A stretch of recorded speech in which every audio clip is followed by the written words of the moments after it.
Okay guys, here's the last topic for equilibrium, and we call it ice tables. So before we get started, let's just run through the procedure for using an ice table. What we need is a balanced equilibrium equation. And then what we're going to do is construct an ice table, you'll see it on the next page, for all reactants and products with the same state. These guys all have to be gaseous or aqueous because we want their concentrations, which is the next step. Fill in all of the known information specifically about their concentrations. So if you're given moles, you must divide by the volume using C is equal to N over V to make sure that you get concentration to put in. Calculate the change based on stoichiometric ratios, the coefficients we're going to need of the balanced equation. Calculate the change and final concentration of all entities, and then we're either going to use Kc to the Kc expression, to calculate Kc, or we're going to use the known Kc to go backwards and find a final concentration. So I know that this didn't make much sense, so let's try an example right away. Okay, so what we're going to do here is we are given some initial concentrations, and we are asked to calculate Kc. Kc must be using equilibrium concentrations. Therefore, we need to figure out the equilibrium concentrations, and that's where our ice table comes in handy. So this is when we know we're going to need it, is when we have initial concentrations. What we're going to do is fill in the ice table to the best of our abilities here. So NO as a gas, H2 as a gas, N2 as a gas, and H2O as a gas. If something is a solid or a liquid, we're going to leave it out of the ice table calculations because remember, it won't have a concentration. So our system contains 0.1 moles per liter of nitrous oxide, 0.050 moles per liter of hydrogen gas, and 0.100 moles per liter of water vapor. Now, we weren't given any information about nitrogen gas initially, so we can assume that we didn't put any in the container to begin with. So it has a 0 concentration. Now I'm just going to put the squiggle here to differentiate between my reactants and products because sometimes it's hard to see it in the table. At equilibrium, the concentration of nitrous oxide was 0.062. Calculate Kc. So we can fill in the change column as well. So the change column comes from what's going to happen over time. Now we notice from our initial concentration of NO to our equilibrium concentration of NO that it has decreased. So the change is negative for nitrous oxide, meaning that its concentration is decreasing. Another way we can figure out what kind of sign we're going to put in for change is looking at, for instance, nitrous oxide or nitrogen gas over here. It starts as a 0. We can't have a negative concentration, so it can't decrease. It must increase. Okay. Now, if its concentration is increasing, it means we're making products, and so equilibrium is shifting left or right. So if we're making products, we're also making water vapor. And we're using up the hydrogen gas. So we've added our signs, and then we're just going to copy the coefficients in next to our signs. Okay, and follow that with an X. There's some sort of change.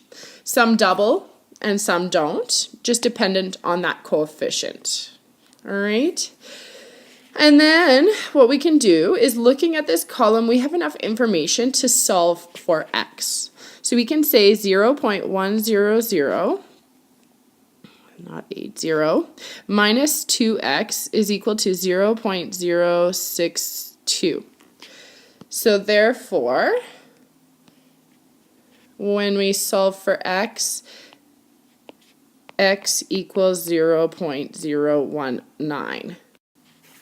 So if x is 0.019, we can take that information and we can solve for the rest of the equilibrium concentrations using the x for our change. So we get 0.019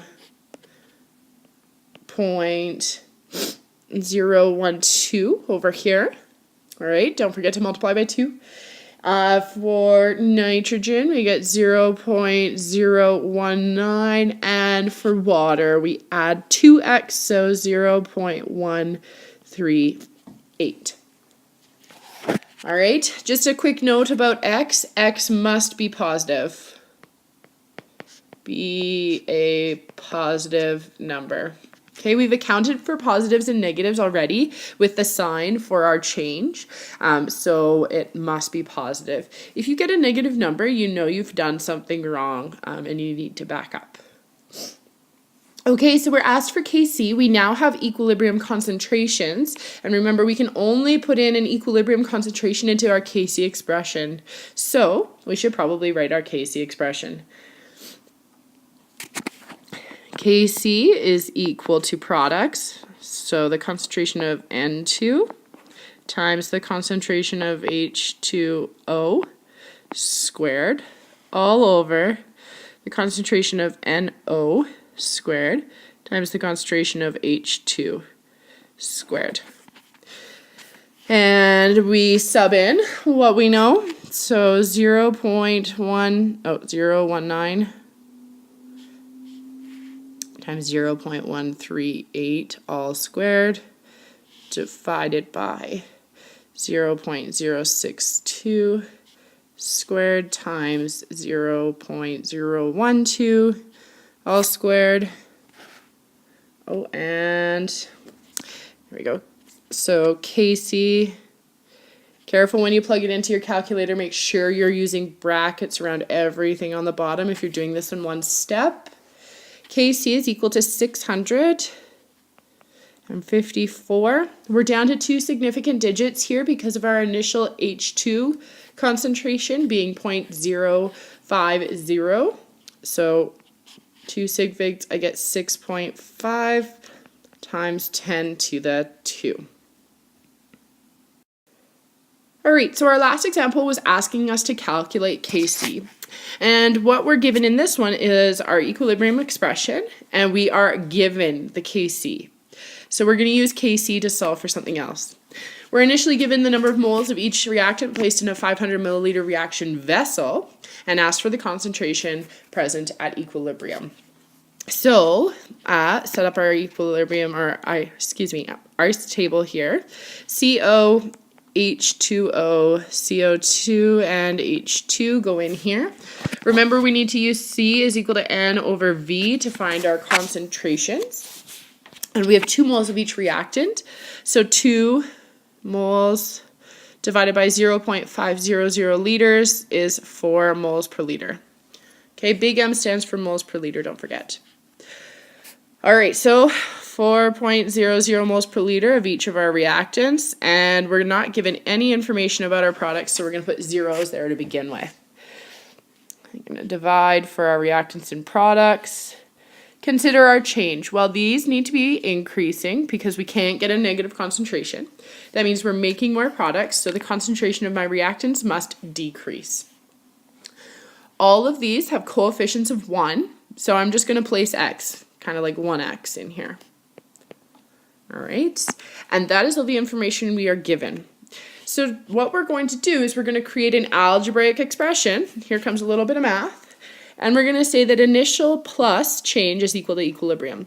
So our initial was 4, plus negative x means minus x is our equilibrium concentration. We just need to find out what x is.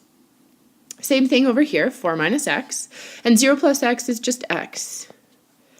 All right, so what we can do is we can say, all right, let's write a Kc expression for this. Kc is equal to the concentration of CO2, H2, divided by CO times H2O. Now we're going to sub in. We know Kc is 4.20 is equal to x times x all over 4 minus x times 4 minus x. All right, so what we can do is looking at that, that's a perfect math expression. So we can say that 4.20 is actually equal to x squared over 4 minus x all squared, because they're multiplied by themselves. And because both of our algebraic expressions containing x are squared on this side, I can square root them. And that will simply cancel these squares. Because that's a real number, I can just square root it. So what we get is 2.05 is equal to x all over 4 minus x. So the reason we've done this is we're trying to avoid doing the quadratic expression, If you multiply both of these out, expand, then you're going to get an x squared term, an x term, and a c term, so a constant. And you're going to have to use the quadratic. On your diploma, you will not have to use your quadratic equation. So we're just trying to simplify things. Multiply both sides by 4 minus x. So we get 4 minus x times 2.05 is equal to x. Expanding in. Please remember how to do some math here. 8.20 minus 2.05x is equal to x. Add 2.05x to both sides. We get 8.20 is equal to 3.05x.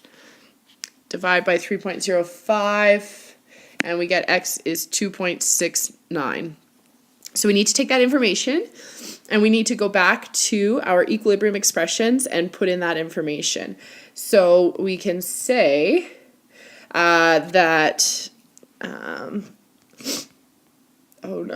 we can say that 4 minus 2.69 is equal to 4.69, so that is 1.31. So the equilibrium concentration is 1.31, I do believe. And over here, same thing, 1.31. We get 2.69 and 2.69. All right.